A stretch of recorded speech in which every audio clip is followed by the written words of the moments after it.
सिंध मुंहिंजी अमा सूह तुंहिंजी मथां छा लिखी छा लिखां छा लिखी छा लिखां सिंध मुंहिंजी अमा। दुनिया जा सिंधियो हिक मुठ थी सिंध बचायो। सिंध मुंहिंजी अमा सूह तुंहिंजी मथां छा लिखां। सिंध जो क़ौमी आवाज़ radio voice of Sindh London.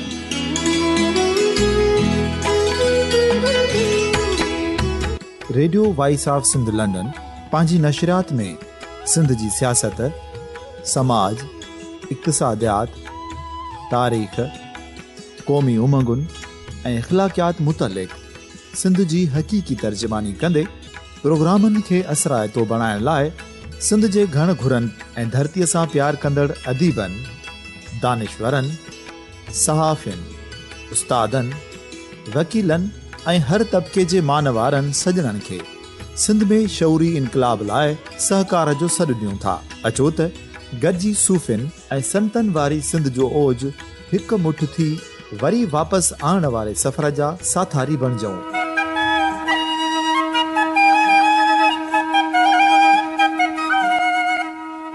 हिकु नए सुबुह जी शुरूआत जो पड़ाॾो घर घर, ॻोठ ॻोठ ऐं शहर शहर ताईं पहुचायो।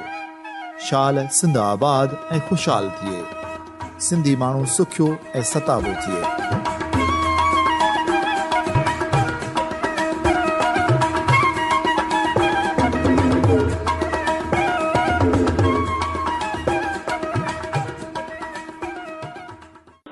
सामीन radio voice of Sindh London तां आवां जो मेज़बान जाफ़र मेमण।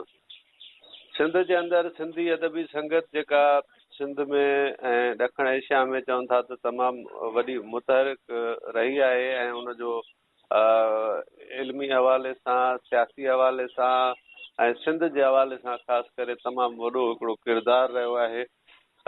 इन्हनि ॻाल्हियुनि जे बावजूदि अॼुकल्ह जेका सिंधी अदबी संगत जे हवाले सां सोशल मीडिया ते अवां शइ ॾिसो पिया, उन में कुझु अणबणतूं आहिनि, कुझु मामला आहिनि जिन बाबति असां चाहियूं था त radio voice of Sindh London जा ॿुधंदड़ जेके पूरी दुनिया में हिन रेडियो खे ॿुधनि पिया, उन्हनि ताईं हक़ीक़ी जेके मसइला आहिनि उन्हनि खां आगाही ॾियूं अव्हांखे।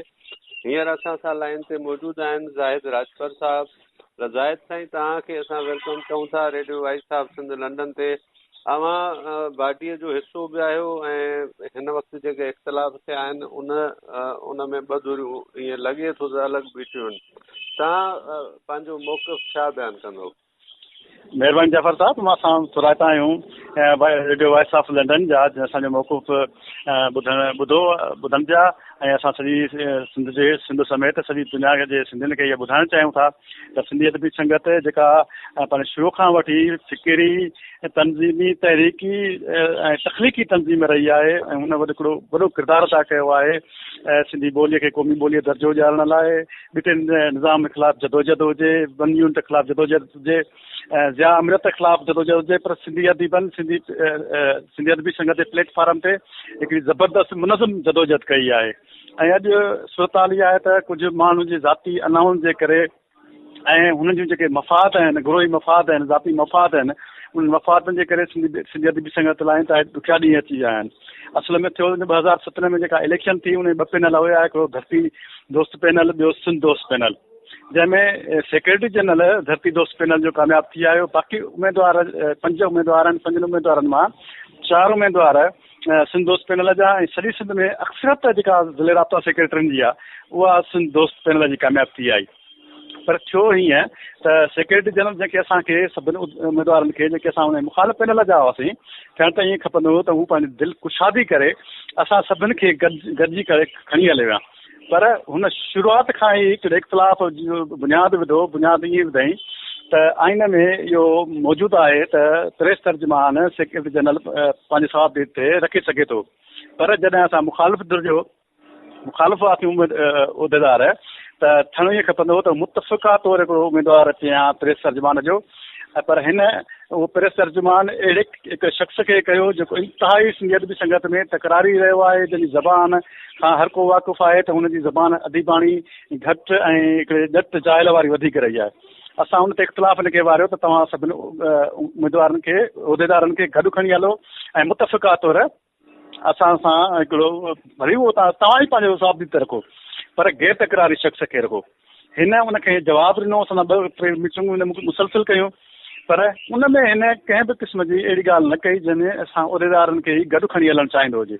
हिन पंहिंजी तंज़ीम में शख़्सी अहमियत मिलणु पिए चाहिए, हिन पंहिंजी मनपसंदि फ़ैसिला करणु पिए चाहिया। असां हिन जो मुसलसिल हिन ते एहतिजाज कंदा रहियासीं, पर हिन असांजी का बि ॻाल्हि न ॿुधी।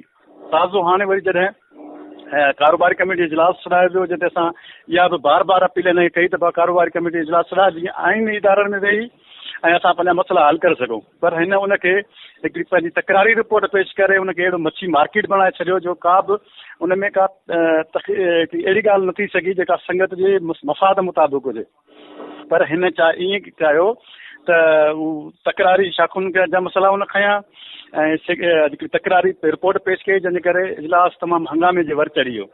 उन बावजूदि असां उहिदेदारनि विच में पेई सॼे मामले खे ठाहियो ऐं सॼी ऐवान यादो इहो रखियोसीं त बाबा जेके तकरारी मसइला आहिनि उहे असां जेके उहिदेदार आहियूं, जेके चूंडजी आया आहियूं, कमेटियूं ठाहिण बजाए असां उहे उहिदेदार गॾिजी वेही हल कंदासीं। हिन बि इहो ई ऐलान कयो, सॼी ऐवान जी ख़बर आहे, कारोबारी कमेटी जी ख़बर आहे त सेक्रेटरी जनरल इहो ऐलान कयो त शाखुनि जे इलाइक़नि जा मसइला हुजनि या तकरारी शाखुनि जा मसइला, इहे असां गॾिजी हल कंदासीं। पर हिन ईअं न कयो। असां इजलास खां के सुठे नमूने करे आयासीं। ॿिए ॾींहं जॾहिं असां अख़बारूं पढ़ियूं त हिन 22 शाखुनि खे जेके तकरारी शाखूं उन्हनि खे इलाइक़ ॾेई छॾिया। हिन सिधी से आइन जी भञकड़ी कई, जॾहिं हिकिड़ी कारोबारी कमेटी इलाइक़ नथी हुजे त हीअ प्रेस बयान ज़रिए हिनखे को इख़्तियार न आहे त हीअ उन्हनि खे इलाइक़ ॾे। जॾहिं इलाइक़नि जो तरीक़ेकार मौजूदु आहे असांजे आइन में, उहो आइन खे फॉलो कजे हा त उहो वधीक बहितर हुयो जो हीअ शख़्स हिकिड़े प्रेस बयान ज़रिए इलाइक़ ॾेई छॾे, जंहिंजे करे हीअ तकरार वधी वियो। असां वरी उन बावजूदि कोशिशूं कयूं, वरी हिकिड़ो असां इजलास छॾायो उहिदेदार मर्कज़ी उहिदेदारनि जो त बाबा हीअ वेही मसइला हल कयूं, जंहिंमें असां हिनखे बि छॾायो पर हीअ न आयो, जंहिंजे करे असां मर्कज़ी कमेटीअ जे जेके 5 मां 4 उहिदेदारनि 50 खां वधीक जेके शाखूं आहिनि उन्हनि जी दरख़्वास्तूं असांजे मौसूल थियूं, हुन जे ख़िलाफ़ त हिन आइनी क़दम खयां आहिनि, सिंधियत जी संगत खे तबाह करणु थो चाहे, जंहिंजे करे असां शाखुनि जी अपील ते मर्कज़ी उहिदेदारनि पंहिंजे हिकिड़े साबिक़ा फ़ैसिलो, जॾहिं सिंधियत जी संगत में शमस सुमरो सेक्रेटरी जनरल हुयो ऐं 4 हिन मुखालिफ़ उम्मीदवार हुया, उहिदेदार हुया, उन्हनि जे उन ई फ़ैसिले ते त उन्हनि 4 उहिदेदारनि पंहिंजो फ़ैसिले जो हक़ इस्तेमालु कंदे उनखे जा इख़्तियार मुअतल कया ऐं मुमताज़ बुखारीअ खे हिन सेक्रेटरी जनरल जेको आहे सो चूंडियो ऐं इहो फ़ैसिलो हिननि सिंध काउंसिल खां वरितो।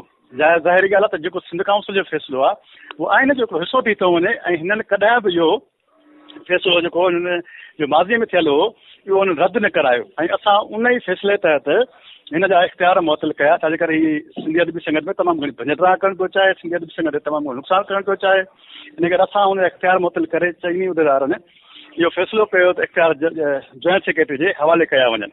हाणे असां इजलास तलब कयो आहे, सिंध काउंसिल इजलास तलब कयो आहे 4 मार्च ते, जंहिंमें असां इहा सॼी सूरत हाल पेश कंदासीं। पोइ सिंध काउंसिल जेको फ़ैसिलो कयो, जेको आइनी इदारो आहे ऐं हर फ़ैसिले जो आइन में तरमीमुनि जो इख़्तियार समूरो इख़्तियार सिंध काउंसिल खे आहे, जेको उहो पास कंदी उहो असांखे क़बूल हूंदो। हिते मां रुगो ज़मीनी हिकिड़ो सुवाल ॾियां थो त तव्हां 4 मार्च ते छॾायो आहे ऐं अहमद सोलंकी 18 मार्च ते छॾायो आहे। हाणे इन सूरत हाल खे असां छा असेस कयूं ऐं तव्हां हिनखे कीअं ॾिसो था? असल में इहो आहे त असां हिनखे अॻे माज़ूल करे चुका आहियूं पंहिंजे अक्सरियत तइदाद में, मर्कज़ कमेटी अक्सरियत तइदाद में हिन जा इख़्तियार से मुअतल थियल आहिनि। अहिड़ी मुअतली सूरत में हुनखे को बि इख़्तियार न आहे त उहो इजलास छॾाए सघे। उहा समूरे इख़्तियार आहिनि क़ाइम मक़ाम सेक्रेटरी जनरल खे। क़ाइम मक़ाम सेक्रेटरी जनरल जेको इख़्तियार छॾाईंदो आइनी तौरु उहो ई इजलास हूंदो। जी, माना ही जेका तव्हां 4 उहिदेदारनि जी ॻाल्हि करियो था, इहो आइन में मौजूदु आहे त उहे इन क़िस्म जो फ़ैसिलो करे सघनि त उहो सेक्रेटरी खे हटाए कंहिं ॿिए खे क़ाइम मक़ाम सेक्रेटरी जो उहिदो ॾेई छॾनि? इहो आहे बिल्कुलु माज़ी इहा ॻाल्हि मूं वाज़िब कई आहे त बिल्कुलु माज़ीअ में थियो आहे जंहिंजे करे उन फैसले खे सिंध काउंसिल पास कयो आहे ऐं सिंध काउंसिल पास मां माज़ीअ जी ॻाल्हि बाबति नथो पुछां, मां पुछां थो त आइन छा थो चवे? आइन चवे थो त जेकॾहिं कंहिं बि उहिदेदार जे ख़िलाफ़ जेको बि गैरआइनी कमु करे थो उनखे जेकॾहिं शाखूं अपील करे कनि थियूं मर्कज़ी कमेटीअ खे त मर्कज़ी कमेटी उन ते पंहिंजो फ़ैसिलो करे सघे थी। हाणे उहा अपील आहे?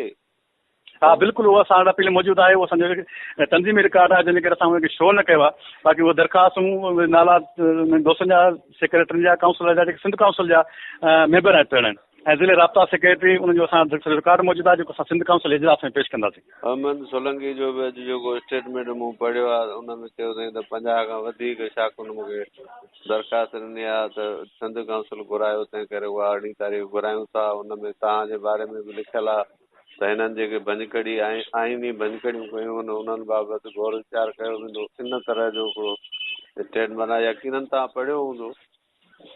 आइनी इख्तियार हुनखे हींअर न आहे, छाजे करे उहो मज़ूल थी चुको आहे। बाक़ी जेकॾहिं उहो सिंधियत बि संगत ॿ अद करे ऐं सिंधियत बि संगत विराइणु चाहे थो ऐं पाण पासीरो थी ऐं सिंध काउंसिल फ़ैसिले इंतज़ारु नथो करे त ईअं असां सम्झंदासीं त इहा बुनियाद थो हुजे त सिंधियत बि संगत खे ॿ सां कजनि। ॿियो तव्हां दोस्तनि जो इहो तय आहे ऐं 4 तारीख़ ते सिंध काउंसिल जो इजलास थींदो, तव्हां सम्झो था त अमन सोलंकी उन इजलास में ईंदो? असांखे उमेद आहे त उनखे जेके सिंधियत बि संगत जी शाखुनि जा अपीलूं आहिनि ऐं उन्हनि अपीलनि तहत मर्कज़ी उहिदेदारनि जो अक्सरियत आहे, जंहिंमें 4 उहिदेदार हिकु पासे आहिनि, हिकिड़ो उहिदेदार हिकु पासे आहे।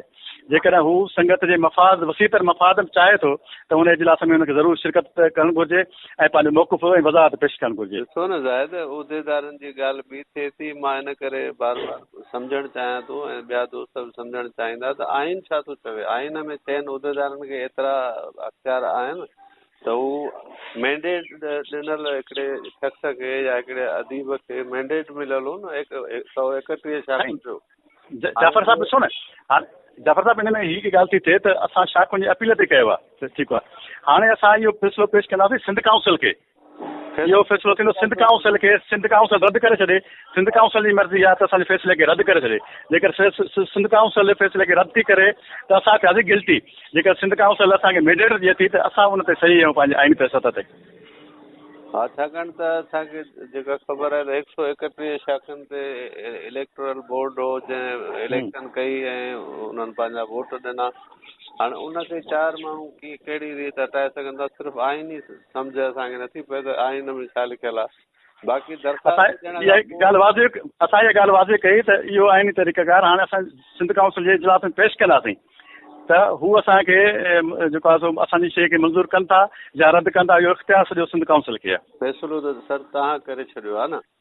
हाणे उहो त असां अपील ते कयो आहे। हा, न त उहे दरख़्वास्तूं जेके आहिनि उहे अपील जी सूरत में या दरख़्वास्तुनि जी सूरत में सिंध काउंसिल में अचनि हा। सिंध काउंसिल क़दम खणे हा त पोइ ॿी ॻाल्हि आहे। हाणे कंट्रोवर्सी इहा ई डेवलप थी आहे न त मुख़्तलिफ़ तरीक़नि सां तव्हां अलॻि ॻाल्हि करियो था, हू अलॻि ॻाल्हि करे थो।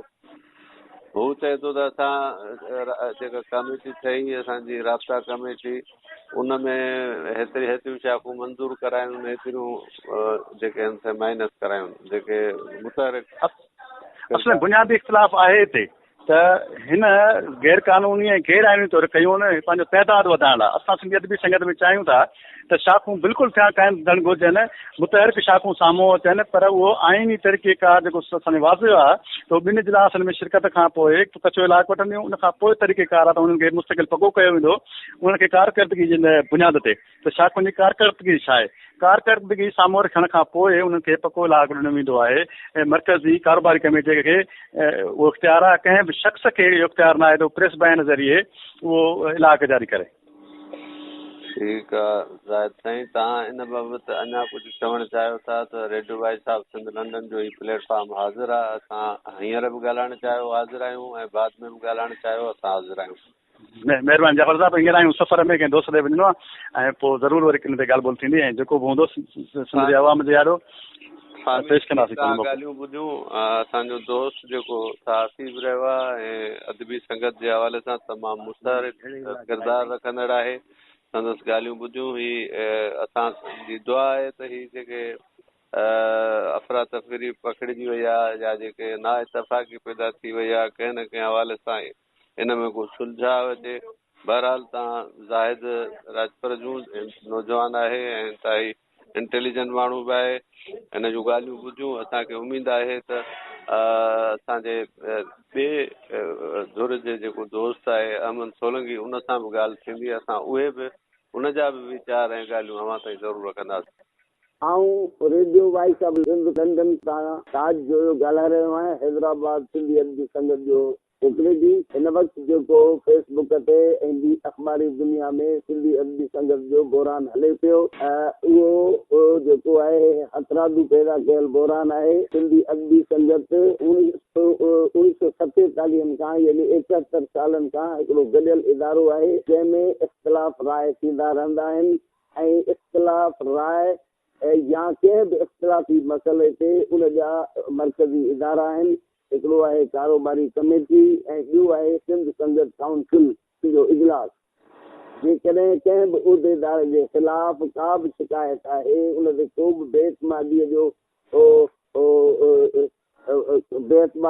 जो बिल आणणो आहे या कंहिं ते कदम खणाइण जो आहे, उन लाइ आइनी इदारा आहिनि। ऐं उन में जेकॾहिं कारोबारी कमेटी जो इजलास हंगामी तरक़ो ठाहिण लाइ किन बि 10 शाखुनि जा काउंसिलर दरख़्वास्त ॾींदा आहिनि त सेक्रेटरी जनरल उहो इजलास सॾाइण लाइ पाबंद आहे। ऐं जेकॾहिं 1/3 मेंबर दरख़्वास्त ॾियनि था या घटि में घटि 25 मेंबर दरख़्वास्त ॾियनि था त हू सिंध काउंसिल जो इजलास कोठाए सघे थो। ऐं हिन वक़्तु सेक्रेटरी जनरल खे 50 खां वधीक शाखुनि इन मसइले ते इजलास कोठाइण लाइ दरख़्वास्त ॾिनी आहे, जंहिंजो हिन वक़्त खां अॻे अगरि त हुनखे आइन मूजिबि 6 हफ़्तनि अंदरि इजलास कोठाइणो आहे, पर हुन वक़्त खां अॻे 18 मार्च ते इजलास कोठाइण जो ऐलान कयो आहे, जंहिंमें जेके बि ख़्वाहिशमंद आहिनि अमन सोलंकी जे ख़िलाफ़ या उन में का बि एजेंडा उहे उन में अची पंहिंजे अक्सर राय सां फ़ैसिलो कनि। पर मूंखे ख़बर पई आहे त अमन सोलंकी सेक्रेटरी जनरल जे इन ऐलान खां पोइ ज़ाहिद राजपर जेको जॉइंट सेक्रेटरी आहे, जंहिंखे आइनी को बि अख़्तियार न आहे, उन 4 तारीख़ जो इजलास कोठायो आहे ऐं जेको गैर आइनी आहे ऐं जंहिंखे आउं सम्झां थो त सिंध जी अक्सर शाखूं रद्द कंदियूं। ऐं छो त जॾहिं सेक्रेटरी जनरल इजलास न कोठाए त पोइ को बि इजलास कोठाए सघिजे थो, पर जीअं सेक्रेटरी जनरल न रुॻो इजलास कोठायो आहे, पर हुन इहो बयान बि जारी कयो आहे त को बि इख़्तिलाफ़ी बयान ऐं गिरोही बयान न ॾिनो वञे ऐं संदसि ज़ात ते थींदड़ तनक़ीद जो जवाबु न ॾिनो वञे। ऐं सम्झां थो त इन खां वधीक ॿियो को आइनी तरीक़ो कोन्हे। ऐं सभिनी आऊं गुज़ारिश कंदुसि सिंधी अदबी संगत जे सेक्रेटरियुनि, काउंसलरनि, ज़िले राब्ता सेक्रेटरियुनि खे त आइनी तरह सेक्रेटरी जनरल जे सॾायल 18 मार्च वारे इजलास में शिरकत कनि। जाफ़र मेमण खे radio voice of Sindh London तां इजाज़त ॾींदा ऐं ॿुधंदा रहंदा radio voice of Sindh London. Sindh मुंहिंजी अमा सूंह तुंहिंजी मथां छा लिखी छा लिखां छा लिखी छा लिखां। सिंध मुंहिंजी अमा दुनिया जा सिंधियो हिकु मुठ थी सिंध बचायो। सिंध मुंहिंजी अमा सूंह तुंहिंजी मथां छा लिखां। सिंध जो क़ौमी आवाज़ radio voice of Sindh London.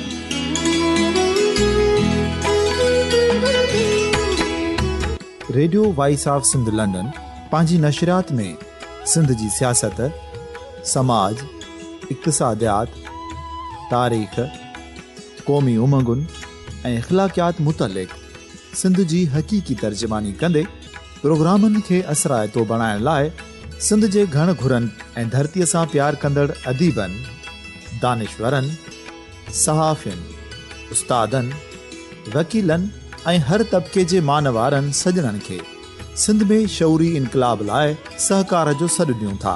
अचो त गॾिजी सूफ़ियुनि ऐं संतनि वारी सिंध जो ओज हिकु मुठ थी वरी वापसि आणण वारे सफ़र जा साथारी बणिजऊं।